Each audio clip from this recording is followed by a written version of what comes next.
And just in case you didn't know, we're going to make sure everybody knows that it's him, Jason Burton, who has 150 wins, not me. Coach, congratulations, man. That's quite a mark you've crossed. Appreciate it, man. Appreciate it. We had a lot of help, man. A lot of good people that poured into these 150 wins. And we got 20 this season, which has only been done 5 times in the school's history.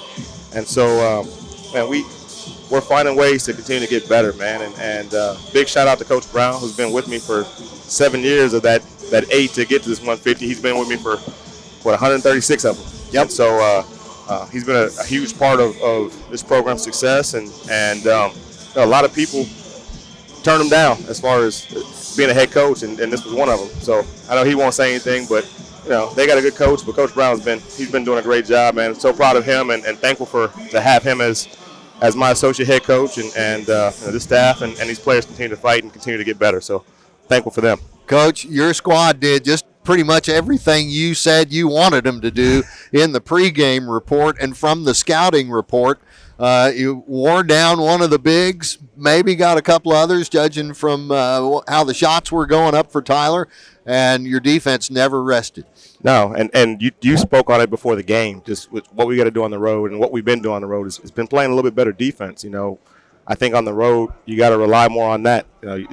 You go in different gyms and you're not as comfortable. At home, it's obvious we're scoring the ball really well at home, but we've got to find ways to win on the road, and that's been our defense. Our defense has been carrying us, and so how they battled today, different people taking charge is how we're guarding the full court, and it took everybody because they kept rotating who brought the ball up the floor for them, and I thought our girls did a good job of wearing them out. We're a deep team, and when we're able to rotate a little bit more than other teams, and did a good job of frustrating them in the full court. Talk about the way your squad dealt with Davis. Now they've got a report card from today's effort. She scored 26 in Commerce today, Coach. 5 of 13. She only scored 11. We got a little bit more help. I thought we kind of left our posts out to dry a little bit last time because we were so worried about their shooting. Tyler can shoot the ball, but Leah Davis one-on-one, she's a really good scoring post. Especially she gets deep seals. She's got good touch. She can finish with both hands, and so you got to send 2. And if you don't send 2, she's probably going to score it. And so I thought we did a better job of helping down and helping off of the right people. You help down off of a shooter, they're going to knock it down. And so we were better at that today and gave a little bit more help inside. Juliana Lewis was part of that help. And then you throw up your other bigs. Layla Lawrence went out there, and Simone James. When they could get the hands vertical and box her in, she didn't really have anywhere to go. Yeah, and the whole thing was I thought we gave up too many angles against her last time, letting her get easy shots, and we wanted her to have to shoot over hands today. And I thought we did a better job of making her have to shoot over hands, increasing the difficulty on those shots, and then rebounding. Our guards and other people came and rebounded down, and we were able to finish plays because of that. All right, the whole team gets only 5 3-pointers. Tyler, that is. Yeah. The last time out, it was Lavisa Havinder with 5 of them all by herself. Y'all watch the perimeter line a little bit with some hands too, right? Yeah, it's they came out and they played a really good game in Commerce, and Lavisa's been shooting the ball really well all year. And so, I think sometimes film doesn't do justice for how good this team is. It's a good team, and so they came over to our place and smacked us, and we kind of woke up in the second half, but it was too little too late at that point. And so, we had a better feel, and we knew what we were getting into coming into this game today, and I thought our whole team did a better job of guarding the three-point line, just guarding collectively as a unit.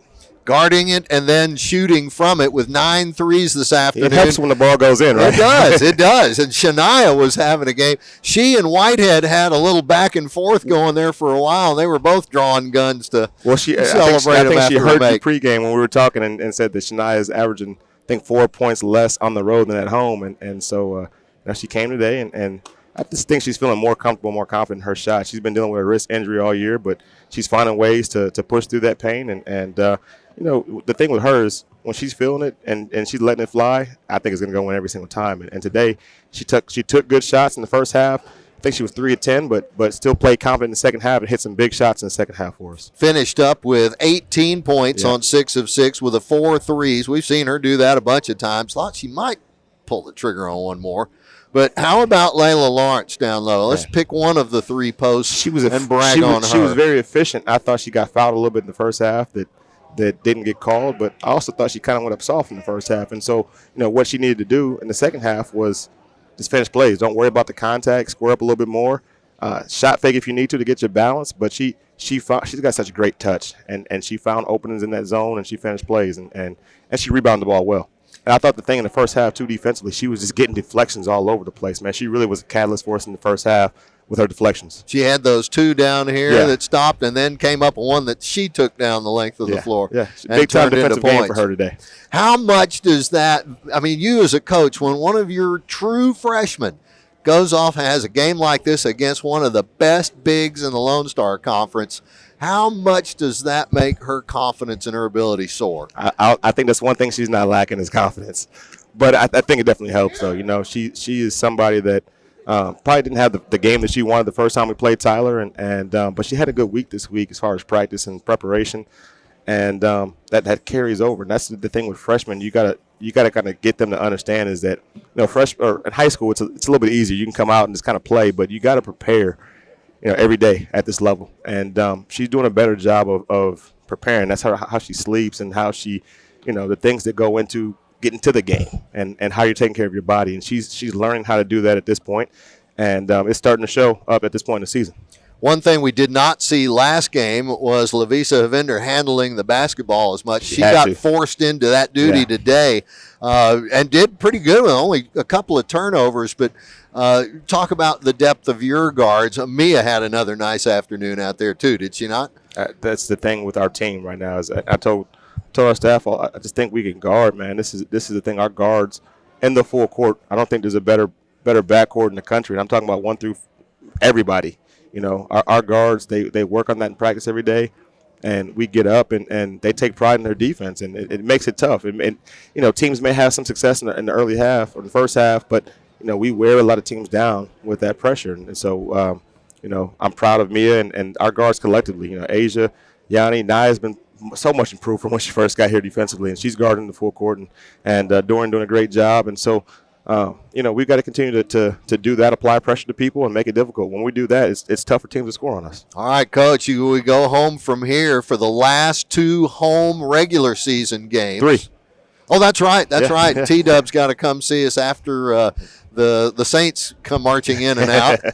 But it'll be St. Mary's and St. Edward's next week, and then the following Tuesday you get T-Dub for a big game. Yep. And then off to San Angelo and lovely UT Permian Basin's Falcon Dome. We always relish those trips, let me tell you. 5 left, and we just got to keep one game at a time, putting our best foot forward. We got some big goals for the postseason, and one of those is we want to be playing in Commerce come NCAA tournament. And so we've got to continue to stay focused on the next game, and I think next up is St. Ed's for us. All right, that's 7 in a row for your team, but, Coach, 150 for you. What does that mean to you? Man, for one, it means you've come from none to 150 in less than 8 full seasons. Yeah. And your first head coaching job, too. I've just had some great people around me. My administration has always been great since I've been here, starting with Ryan Ivey and then with Tim McMurray. He's just continued to pour into women's basketball and believe in this program and give us the resources that we need to be successful. And then I've had some unbelievable people coach alongside me. And then obviously it comes down to the players. We just had some really, really good players that believe in our staff, believe in what we're doing. And I've been unselfish because how we play a lot of times, we don't just roll out 5 people and play them 30-plus minutes. We play a lot of people. And it's not always easy to put ego aside and just believe in the mission and what we're doing. And we've had a lot of players that have done that. And so just been blessed to have so many great people choose to be a part of this program. I'm going to pick on you now. Pick a game, any game out of 150 that immediately comes to mind as some of the big ones to you personally. I mean, our first NCAA win last year was a big one. Just getting it, even though it was COVID, we didn't have the fans that you want to have in a game. But our first NCAA tournament game at Mesa was an incredible experience. We lost it, but what a game. Both conference tournament championship games we played in.